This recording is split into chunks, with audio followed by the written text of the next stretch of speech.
사도행전 2장 1절로 4절 말씀으로 성령의 충만을 받으라, 성령의 충만을 받으라 같은 제목으로 말씀을 전하도록 하겠습니다.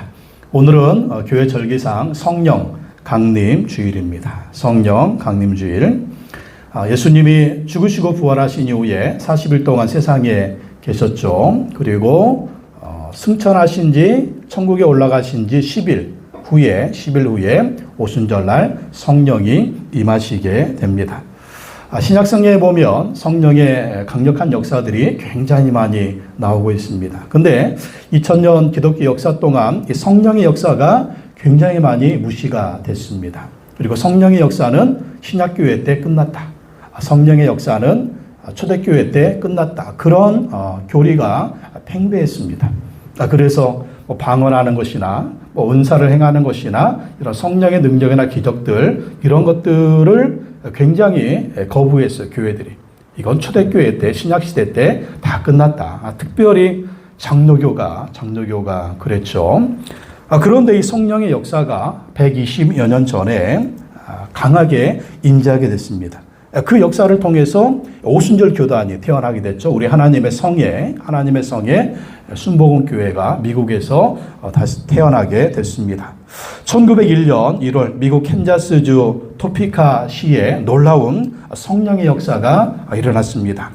파란 목사님이 세우신 베델 성경학교가 있는데 1900년 12월 30일 송곤영신 예배를 드리는데 그 송공신 예배 드리면서 통성기도를 할 때 성령이 임재하시게 된 겁니다. 그리고 1901년 1월 1일 오전 11시에 그곳에서 신년 예배겠죠. 신년 예배를 드리는데 그때 통성기도하고 하나님을 예배할 때 성령의 역사가 강하게 임한 거예요. 그래서 아그네주 오즈만이라고 하는 그런 자매가 있었는데 이 자매에게 성령이 임했습니다. 그리고 이 자매가 성령 받고 방언을 말하기 시작합니다. 방언을 말했습니다. 그 전에는 그런 역사가 없었다니까요. 사람들이 성령의 역사를 무시했기 때문에. 근데 그때 성령의 역사가 임하고 방언을 받으니까 그 예배 참석한 사람들이 다 성령을 받고 방언을 말하게 됐습니다. 그래서 이 파란 목사님이 휴스턴으로 옮겨가서 거기에서 또 성령운동을 하게 됐습니다. 성령운동을 하는데 당시에 노예의 아들이었던 윌리엄 시무어 목사님. 이 목사님에게 성령이 임한 거예요. 그러니까 이분이 성령 체험을 하고 1906년에 로스앤젤레스, LA의 아주사 거리에서 성령운동을 일으키게 되었습니다. 그래서 1906년부터 3년 동안 이 교회에서 매일같이 하루 12시간 이상 예배를 드렸답니다. 예배드리고 찬양하고 기도하고 그러니까 성령님이 또 강력하게 임하시고 방언의 역사가 또 충만하게 임하고 또 그러면서 병고침의 역사도 일어나고 성령의 각종 역사가 일어나니까 여기서부터 하나님의 성회가 시작된 거예요. 순복음이. 그래서 전 세계적으로 성령운동이 확산되게 됐죠. 그래서 우리나라에도 하나님의 성회가 들어오게 되었고 성령운동하는 오순절 교단이 태동하게 된 겁니다. 그래서 조영규 목사님을 통해서 또 순복음교회가 강력하게 성령의 역사를 행해서 이제는 성령의 역사를 거부하는 교단은 거의 없습니다. 장로교든 침례교든 감리교든 모든 교단들이 이제는 성령의 역사를 다 사모하면서 은사받기를 사모하고 성령의 능력으로 신앙생활하는 것을 주장하는 걸 볼 수가 있습니다. 왜 그러느냐? 이게 성령의 말씀이니까요. 예수님께서는 성령에 반드시 제 아들에게 성령 세례 받으라. 성령의 충만을 받으라. 그리고 제 아들도 성령 세례 받고 성령 충만 받고 방언하고 그러면서 예수님을 증거하고 각종 은사가 나타난 거 아닙니까? 그렇기 때문에 지금도 우리는요 성령의 세례를 받고 성령 충만을 받아야 될 줄을 믿습니다. 왜 그래요? 성령 세례 받아야 성령 충만 받아야 능력 있는 신앙생활 할 수가 있다라는 거예요. 우리 순복음교회 성도들하고 장로교회 성도들하고요 다른 점이 있어요. 우리 문제 있으면 어떻게 합니까? 쥐야 부르시면서 통성기도 하잖아요. 막 방언 받고 방언으로 막 기도하잖아요. 근데 장로교 우리 이런 성도님들 보면 죄송한 말씀이지만 조금 힘이 없으세요. 문제가 있으면 우리처럼 막 부르짖고 통성기도하고 방언으로 기도해야 되는데 그 돌파하는 힘이 없어요. 그 이유가 뭘까? 성령의 능력입니다. 우리 집사람도 장로님, 목사님, 장로교 목사님 딸이잖아요. 그러니까 형제들이 오남매인데 다 이제 장로교 다니는 거예요. 우리만 순복음인데 보면 달라. 문제가 있으면 쫙 하고 그냥 통성기도하고 부르짖고 기도할 생각 안 하고 코가 석자가 빠져 있어요. 부르짖고 기도해야 되는데 그러니까 맨날 우리는 갔다 와서 왜 장로교는 그럴까? 우리는 기가 삼차 부르짖으면 기도하고 막 부르짖으면 통성기도하면 우리가 힘이 있고 정말 능력이 있고 그러면서 문제 해결도 받고 믿음으로 승리하는데 참 그런 마음이 있습니다. 그래서 우리는 항상 성령의 충만을 받아야 돼요. 왜요? 예수님 명령이잖아요. 예수님 명령이기 때문에 우리는 성령 세례받고 성령의 충만을 받아야 될 줄로 믿습니다. 그래서 우리가 오늘 말씀을 통해서 어떻게 성령의 충만을 받을 것인가 살펴보도록 하겠습니다. 첫 번째, 예수님은요, 저희들에게 성령의 세례를 받으라고 하셨습니다. 성령의 세례는요, 성령 충만의 첫 번째 경험이에요. 성령 세례 첫 번째 경험. 성령의 세례 받은다면 어떻게 해야 돼요? 계속 성령의 충만을 받아야죠. 사도행전 1장 4절 5절 다 같이 읽어보겠습니다. 예수께서 사들과 함께 잡수실 때에 그들에게 이렇게 분부하셨습니다. 너는 예루살렘을 떠나지 말고 내게서 들은 아버지의 약속을 기다려라. 요한은 물로 세례를 주었으나 너희는 여러 날이 되지 않아서 성령으로 세례를 받을 것이다. 부활하신 예수님이 40일 동안 제자들과 함께 있었죠. 그러니까 제자들은 부활하신 예수님을 만나고 부활하신 예수님을 경험했음에도 불구하고 그 마음에 어떤 걱정이 있습니까? 예수님 떠나가시면 어떻게 하느냐. 그러니까 부활하신 예수님 만났음에 불구하고 예수님 떠나가시면 우리는 어떻게 하나. 그러니까 예수님 말씀하신 거예요. 다른 보혜사를 하나님께서 너희에게 보내주실 것이다.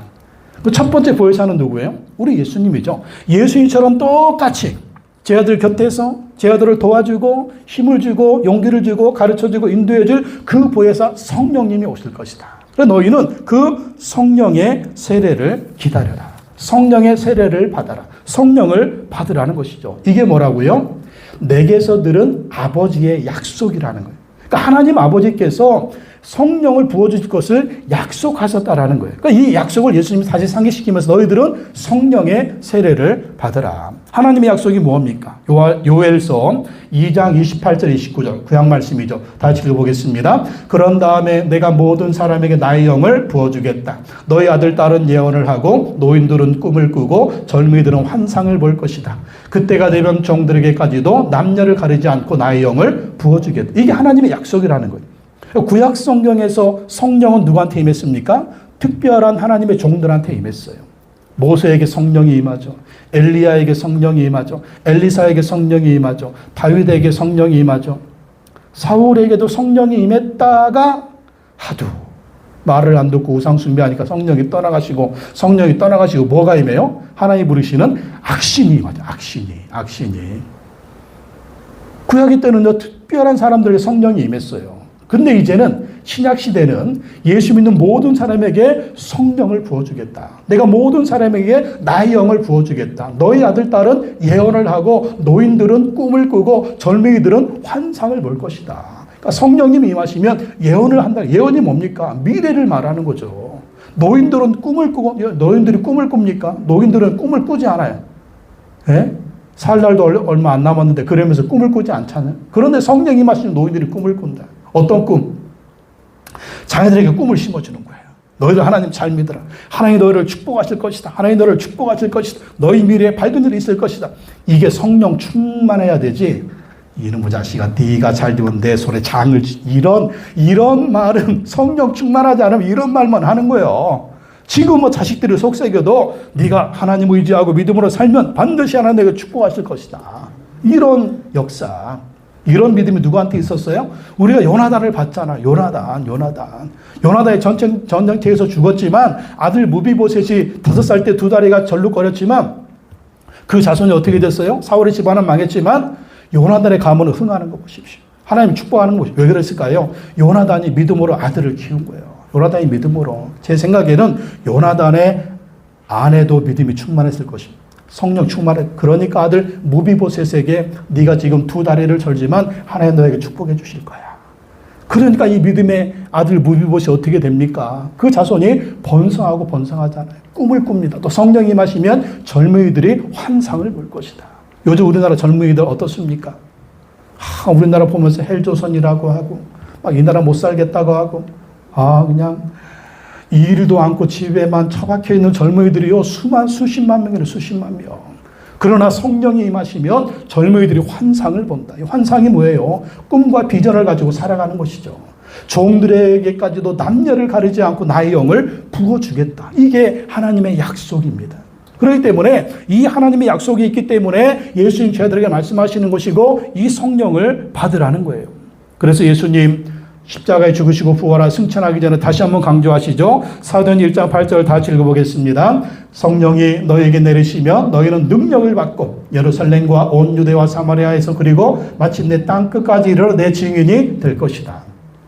지금 예수님 앞에 있는 제자들 어때요? 11명의 제자들. 예, 정말 너무 믿음이 없는 거예요. 너무 연약한 거예요. 그러나 예수님 말씀, 성령이 너에게 내리시며 너희가 능력을 받고 예수님의 증인이 될 것이다. 그러니까 우리가 능력 있는 신앙생활 하려면 어떻게 되느냐? 성령을 받아야 된다. 성령 받으면, 성령 세례 받으면, 성령 충만 받으면 우리가 성령님이 주시는 능력을 받고 예수님의 증인되고 승리하는 삶을 살 수가 있다라는 것입니다. 그래서 우리는 성령의 세례를 받아야 된다. 성령이 없이 신앙생활 하면은요, 정말 힘이 없는 거예요. 그렇기 때문에 우리는 능력 있는 신앙생활, 승리하는 신앙생활을 하려면 반드시 성령의 세례를 받고 성령의 충만을 받아야 될 줄로 믿습니다. 내가 신앙생활을 하면서 어떤 때는 힘이 있다. 성령 충만한 거예요. 근데 내가 어느 날은 힘이 없다, 연약하다. 그때는 성령의 충만이 필요한 것입니다. 그래서 여러분이 믿음이 약해질 때마다, 여러분의 신앙이 약해질 때마다 성령 충만을 사모하고 성령 충만을 위해서 기도하십시오. 그러면 성령님이 충만하게 역사하실 줄로 믿습니다. 두 번째 제자들은요, 기도하면서 성령의 세례를 기다렸습니다. 그러니까 성령을 기다리라고 하는데, 성령의 세례를 받으라고 하는데, 성령이 오신다고 하는데 어떻게 오실지 모르는 거예요. 어떻게 오실지. 그러니까 제자들은요, 오로지 기도하면서 성령님을 기다립니다. 사도행전 1장 13절 14절 다 읽어보겠습니다. 그들은 성 안으로 들어와서 자기들이 묵고 있는 다락방으로 올라갔다. 이 사람들은 베드로와 요한과 야고보와 안드레와 빌립과 도마와 바돌로메와 마테와 알페오의 아들 야고보와 열심당원 시몬과 야고보의 아들 유다였다. 이들은 모두 여자들과 예수의 어머니 마리아와 예수의 동생들과 함께 한 마음으로 기도에 힘썼다. 예수님이 승천하신 이후에 제자들과 예수님의 어머니, 동생들, 그리고 120명의 성도들이 이 다락방은 누구의 다락방이에요? 마가의 다락방에 모여서 기도하는 거예요. 그러니까 한 마음으로 기도에 힘썼습니다. 성령을 기다리라고 하는데 어떻게 성령님이 오시는가?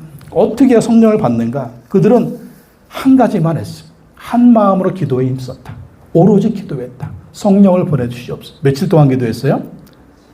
10일 기도했다니까요. 예수님은 죽으시고 부활하시고 40일 계셨으니까, 오순절날 성령이 임하셨으니까, 이 40일 6월절에 예수님 죽으시고 40일 동안 계셨고, 6월절로부터 50일 후가 오순절이거든요. 40일 계시다가 오순절에 성령이 임하시니까 이 기도를 10일 한 거예요. 10일 후에 성령이 임하신 것입니다. 10일 작정 기도했더니 성령이 충만하게 임하신 거예요. 여러분, 성령 세례 받으려면 10일 작정 기도만 하시면 됩니다.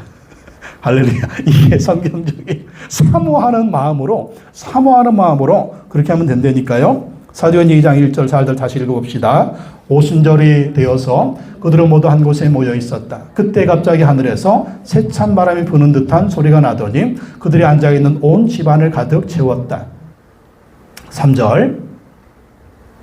그리고 불길이 솟아오를 때 혓바닥처럼 갈라지는 것 같은 혀들이 그들에게 나타나더니 각 사람 위에 내려앉았다. 그들은 모두 성령으로 충만하게 되어서 성령이 시키는 대로 각각 방언으로 말하기 시작하였다.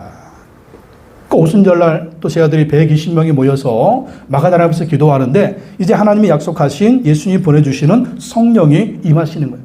새참 바람 같은 소리, 휙 하는 소리, 그리고 혓바닥처럼 갈라지는 것 같은 혀들이 그들에게 나타나더니, 그러니까 이게 보인 거예요. 바람 소리가 들리고 이런 형상이 그들에게 보였다는 것입니다. 그리고 모두 성령으로 충만하게 되어서 또 성령이 시키는 대로 방언으로 말하게 됐다. 그러니까 성령의 세례가 첫 번째, 성령 충만이 임하니까 어떤 역사가 있어요? 방언의 역사, 방언의 역사. 이게 성령이 임하시면 방언의 역사, 이런 은사가 임하게 되는 거죠. 그래서 이 성령님을 사모하고 성령 충만을 사모하고 성령 세례를 사모하면은요, 반드시 이런 성령의 임재, 성령의 충만, 그리고 성령의 세례가 임하게 된다라는 것입니다. 이 방언이 뭡니까? 그들은요, 외국어를 말한 거예요. 당시 오순절날 16개국에서 와가지고 오순절을 지켰습니다. 근데 제자들이 성령 받고 나가서 방언으로 말하니까 각 16국에서 온 사람들이 우리나라 언어로 그들이 하는 말을 듣는다. 이 사람들은 외국에 한 번도 나가보지 않은 사람들 아니냐. 외국어를 배우지 못한 사람들이 어떻게 이렇게 우리나라 외국어를 할 수가 있느냐. 그러니까 이 방언을 막 했더니 성령님께서 역사하셔서 그들의 귀에는 자기들의 언어로 들리게 한 것입니다. 그래서 우리도 성령의 충만, 성령 세례를 받아요. 사모하는 마음으로, 제자들처럼 이렇게 사모하는 마음으로 성령 세례, 성령 충만을 사모하면 성령이 이렇게 강하게 임재하게 되는 거예요. 그리고 방언 은사도 임하고, 사실 뭐 각종 은사가 임합니다. 각종 은사. 근데 이 은사는 다 달라요. 근데 은사가 아닌 다른 것도 있어요. 평안한 마음이 오기도 하고, 기쁨이 오기도 하고, 눈물이 나기도 하고, 막 믿음의 확신. 사실 뭐 제일 중요한 건 믿음의 확신이죠. 예수 그리스도가 믿어지는 거. 죽으시고 부활하신 예수님이 믿어지는 거. 난 예수님으로 구원 받았다는 확신. 예수님이 나의 구원자라는 확신. 이게 제일 큰 축복이죠. 그러면서 방언 은사 받게 되면, 성령의 충만 받게 되면 어떻게 됩니까? 막 기도하게 되는 거예요. 저는 기도하는 시간이 힘들었죠. 근데 성령 충만 받으면, 방언의 은사를 받으면 1시간 기도도 거뜬히 하게 되고, 그러면서 능력 있는 신앙생활을 할 수 있는 걸 볼 수가 있습니다. 저는 20살 때 성령 세례 받았습니다.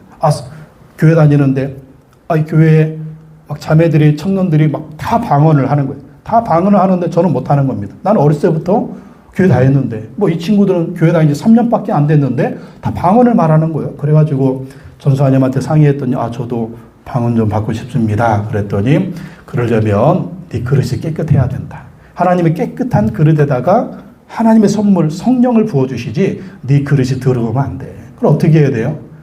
너 20살 때까지 지은 죄를 다 회개해라.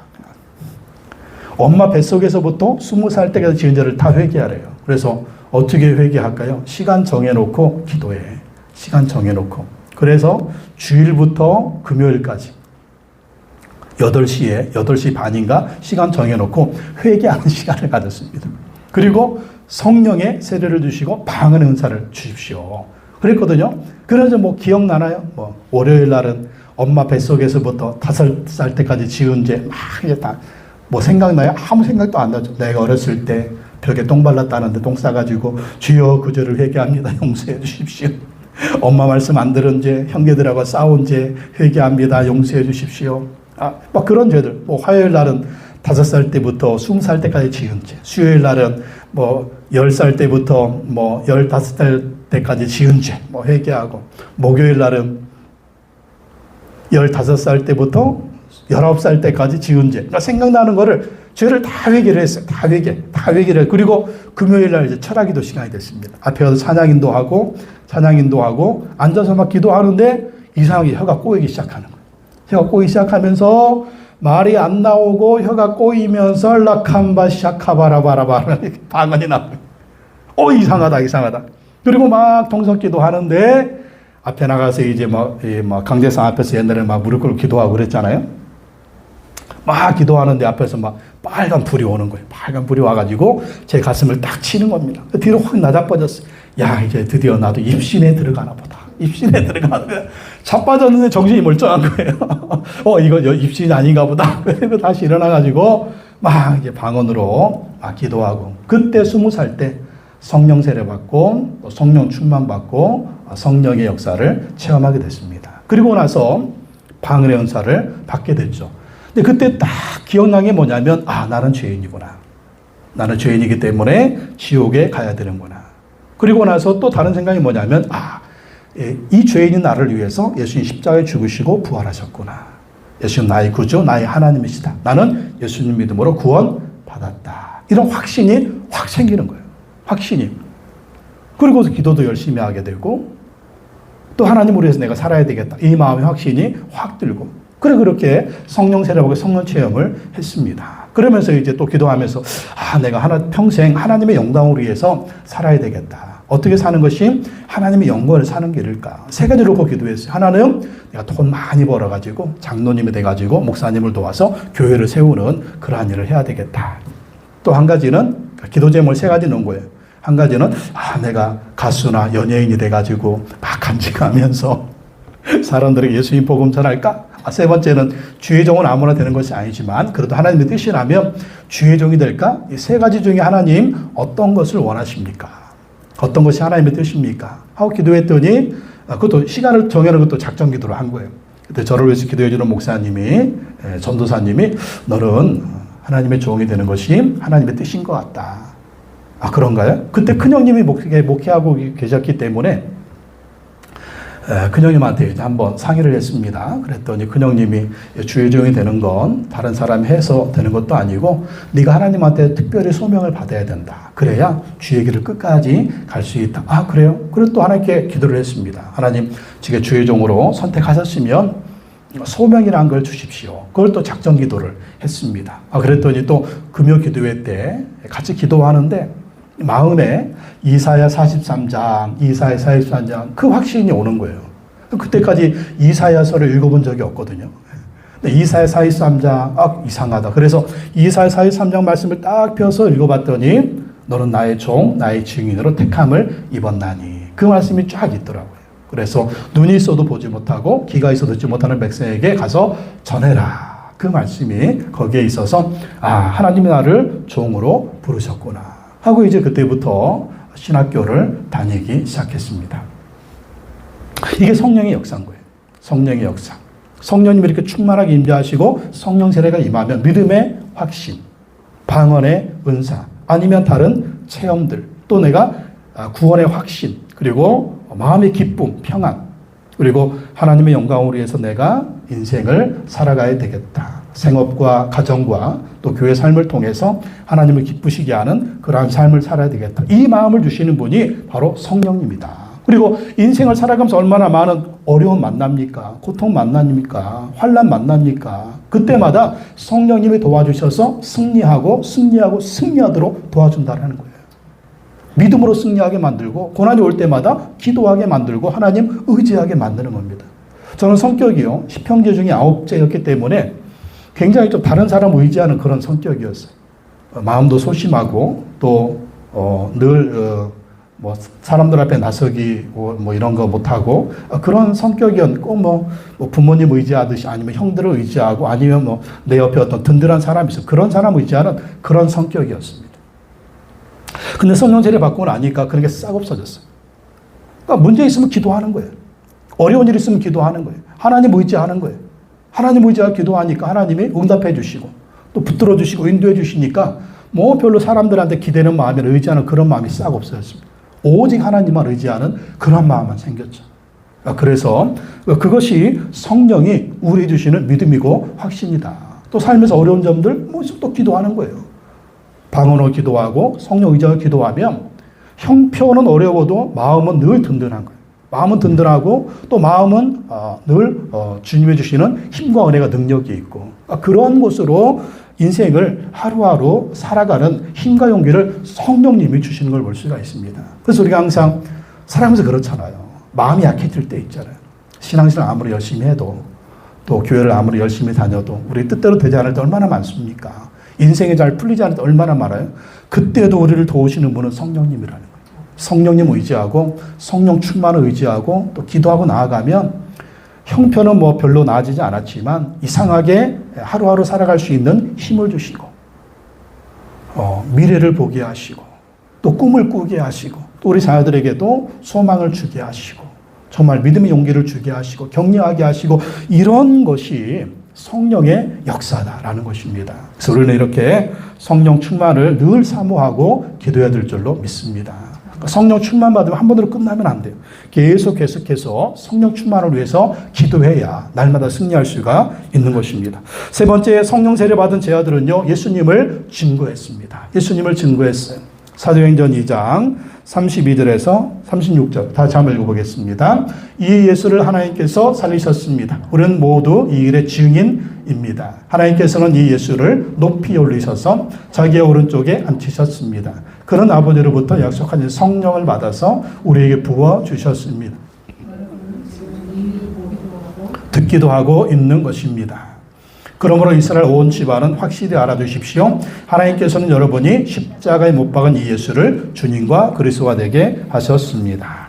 성령 세례받고 성령 충만 받은 제 아들이 첫 번째로 한 일이 뭐라고요? 예수님을 증거했다. 예수님을 증거했다. 예수님을 증거했다. 예수님 내 증인되라고 했는데 정말 담대하게 어떻게 증인이 될까? 제 아들 예수님 죽으시고 부활하신 이후에도 정말 벌벌 떨고 있었죠. 우리도 예수님처럼 잡혀서 죽으면 어떻게 하나? 근데 성령 세례받고 성령 충만 받으니까 두려움이 없어지고 담대하게 예수님을 증거하고 얼마나 많은 고난과 시련이 있었습니까? 그래도 계속 예수님 증거하고 나중에는 심지어는 순교까지 하잖아요. 순교까지 하면서도 이 믿음을 세상에 감당치를 못하는 거예요. 세상이 이기지 못하는 거예요. 그러니까 성령의 능력이 임하니까 이 제자들은요, 세상을 이기는 걸 볼 수가 있습니다. 우리도 세상을 이기는 믿음, 예수님 증거하는 믿음, 또 끝까지 승리하는 믿음의 비결이 뭐다? 성령 충만이에요. 성령 충만. 계속 성령 충만해야 사명도 감당하고 예수님도 증거하고 또 이 믿음의 삶을 승리하는 삶을 살 수가 있다라는 것입니다. 그게 바로 제자들의 모습이었어요. 신약교회 성도들의 모습이었습니다. 신약교회가 어떻게 이렇게 왕성하게 정말 성도들이 그렇게 어떻게 저렇게 신앙생활을 할까? 비밀은 바로 성령 충만이었다. 오늘 우리도 성령 충만해야만이 예수님을 잘 믿게 돼요. 또 우리가 성령 충만해야만이 예수님을 닮게 되고 우리가 성령 충만해야만이 예수님을 증거하게 되고 또 성령 충만해야만이 고난과 시련과 모든 것을 이기고 끝까지 신앙생활 승리할 수가 있다라는 것입니다. 여러분 성령 충만 경험하셨습니까? 성령 세례 경험하셨습니까? 중요한 건요, 오늘 우리가 성령 충만해야 된다는 거예요. 오늘 우리가. 왜 그럴까요?